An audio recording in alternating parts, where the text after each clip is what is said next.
Hello students, आज हम class 9th की साइंस का नेक्स्ट पार्ट लेकर आए हैं। How can we obtain different gases from air. कि एयर यानी कि हवा में से या वायु में से हम गैसों को कैसे प्राप्त कर सकते हैं। Air is a homogeneous mixture. Homogeneous यानी कि वायु एक समांगी मिश्रण है and can be separated into its component by fractional distillation.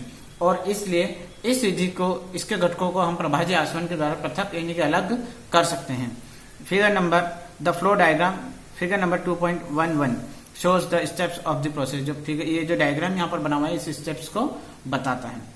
Compress and cool by increasing pressure and decreasing temperature. Air में हम दाब बढ़ा देते हैं और तापमान को कम करके वायु को संपीड़ित करके और ठंडा करके हम इसको कर सकते हैं। और जो लिक्विड एयर होगी, जो द्रवित वायु होगी, allow to warm up slowly in fractional distillation column. तब ये जो गर्म हवा होगी कॉलम में, वायु को धीरे धीरे हम गर्म करेंगे। Gases get separated at different Heights. तब विभिन्न ऊंचाइयों पर गैसों का जो पृथक्करण हो जाता है। यह अलग अलग टेम्परेचर यहाँ पर दिया हुआ है कि कौन सा टेम्परेचर पर कौन सी गैस यहाँ पर अलग अलग हो जाएगी।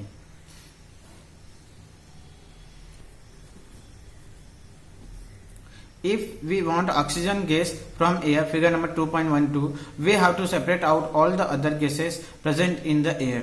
The air is compressed by increasing the pressure and then cooled by decreasing the temperature to get liquid air. This liquid air is allowed to warm up slowly in a fractional distillation column where gases get separated at different heights depending upon their boiling points. यदि हम वायु से oxygen को अलग करना चाहते हैं तो हमें वायु में उपस्थित दूसरे गैसों को पृथक करना होगा, अलग अलग करना होगा। द्रव वायु प्राप्त करने के लिए पहले हम क्या करेंगे, इस वायु पर प्रेशर डालेंगे, दबाव डालेंगे और दबाव डालने के बाद ताप को कम कर देंगे, टेम्परेचर को कम कर देंगे और उसे ठंडा कर देंगे। ठंडा करके जब हम इसे संपीड़ित करेंगे कि प्रेशर डालेंगे तो फिर से जो लिक्विड गैस अपने को प्रभाज्य आसवन स्तंभ में धीरे धीरे मिल जाएगी। तब इस गैस को हम, स्तंभ को, जो कॉलम रहेगा, इसे हम धीरे धीरे गर्म करेंगे और जहां पर सभी गैसें विभिन्न अलग अलग हाइट्स यानी कि अलग अलग ऊंचाइयों पर अपने क्वथनांक के अनुसार वहां पर ये अलग अलग हो जाती हैं। जैसा कि चित्र डायग्राम यानी कि 2.12 में बताया गया है। आंसर द फॉलोइंग, सॉरी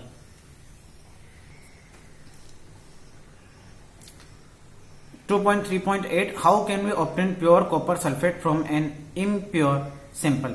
हम जो किसी अशुद्ध नमूना होता है, सैंपल होता है, उसमें से शुद्ध कॉपर सल्फेट को कैसे प्राप्त कर सकते हैं। क्रियाकलाप यानी कि activity 2.9 take some approximately 5 gram impure sample of copper sulphate in a china dish. एक चीनी मिट्टी की प्याली में हम लगभग 5 ग्राम जो अशुद्ध कॉपर सल्फेट को लेंगे। Dissolve it in minimum amount of water. जल इसमें, इसको पानी में घोलेंगे और बहुत ही कम मात्रा में हम इसे घोलेंगे। Filter the impurities out. तब हम इसमें जो अशुद्धियां, जो कीटाणु वगैरह जो रहता है, इसे हम अलग करके छान लेंगे। Evaporate water from the copper sulphate solution so as to get a saturated solution. तब हम जल को, ये जो संतृप्त विलयन प्राप्त करेंगे, इसके लिए जल को कॉपर सल्फेट के घोल से वाष्पीकृत करना शुरू कर देंगे। Cover the solution with a filter paper and leave it undisturbed at room temperature to cool slowly for a day. तब हम इस विलयन को छानक पत्र से ढक देंगे और साथ में कमरे के तापमान पर छोड़ देंगे, दिन भर ठंडा होने के लिए छोड़ देंगे। You will obtain the crystal of copper sulphate in the China dish. तब हम बाद में देखेंगे जो चाइना की जो डिश यानी कि जो प्याली हमने ली है, उसमें कॉपर सल्फेट के क्रिस्टल जम जाते हैं। This process is called crystallisation. तब हम इस प्रक्रिया को क्रिस्टलीकरण कहते हैं। The crystallization method is used to purify solids. For example, the salt we get from sea water can have many impurities in it. To remove these impurities, this process of crystallization is used.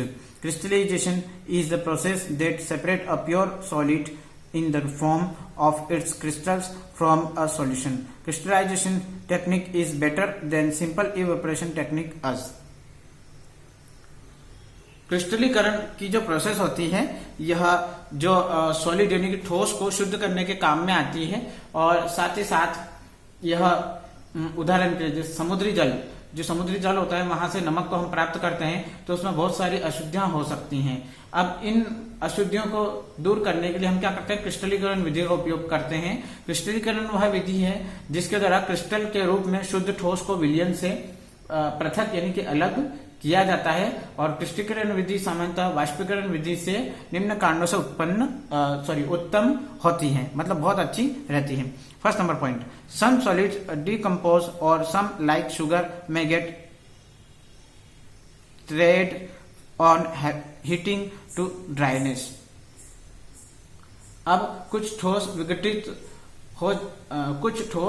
विघटित हो जाते हैं या कुछ चीनी के समान गर्म करने पर झुलस जाते हैं, यानी कि वे जल जाते हैं। सेकेंड, सम इम्प्योरिटीज में remain dissolved in the solution even after filtration on evaporation this contaminate the solid. तब हम क्या करते हैं कि छानने के बाद भी जब अशुद्ध विलय पदार्थ को विलायक में घोलने पर विलयन में कुछ अशुद्धियां रह जाती हैं, तब वाष्पीकरण होने पर ये अशुद्धियां ठोस को क्या कर देती हैं, दूषित कर सकती है। मतलब थोड़ी सी भी अगर कीटाणु या अशुद्धियां वहां पर उसमें रह गई है तो यह फिर से उस ठोस को खराब कर देगी। एप्लीकेशन यानी कि इसका अनुप्रयोग, कहां पर इसका उपयोग किया जाता है। Purification of salt that we get from sea water, तब समुद्री जल से नमक प्राप्त करने के लिए इस विधि का उपयोग किया जाता है। Separation of crystal of alum यानी कि फिटकरी फ्रॉम इम्प्योर सैंपल्स, तब अशुद्ध नमूने से फिटकरी को अलग करने के लिए भी इसका उपयोग किया जाता है। Thus, by choosing one of the above methods according to the nature of the components of a mixture, we get a pure substance. तब हम मिश्रण की प्रकृति के अनुसार ऊपर दी गई दोनों विधियों में से किसी एक का प्रयोग करके हम शुद्ध पदार्थ प्राप्त कर सकते हैं। Which advancement in technology, many more methods of separation techniques have been devised. तब अलग अलग तकनीक के विकास होने के कारण कई भी अनेक तकनीक विधियों का उपयोग यहाँ पर किया जा रहा है या किया जा चुका है। In cities during water is supplied from water works, a flow diagram of a typical water works is shown in 2.13 from this figure write down the process involved to get the supply of drinking water to your home from the water works and discuss it in your class. देखिए, तो शहरों में जो जल घर से पानी पीने के लिए योग्य जो हमारे घर में नल के द्वारा पानी आता है वह फिल्टर होकर ही आता है। जल घर का एक चित्र 2.13 में बताया गया है कि किस तरीके से पानी को प्योर करके उस टेक्निक का उपयोग किया जाता है। यह डायग्राम हम लोग यहाँ इस डायग्राम को देख सकते हैं, जैसे रिजर्वेटर जहां पर पानी को भरा जाता है, साथ ही साथ उसके बाद हमें पता पड़ता है कि किस तरीके से पानी का फिल्ट्रेशन होकर पानी यहां से सीधे हमारे घर तक पहुंचता है।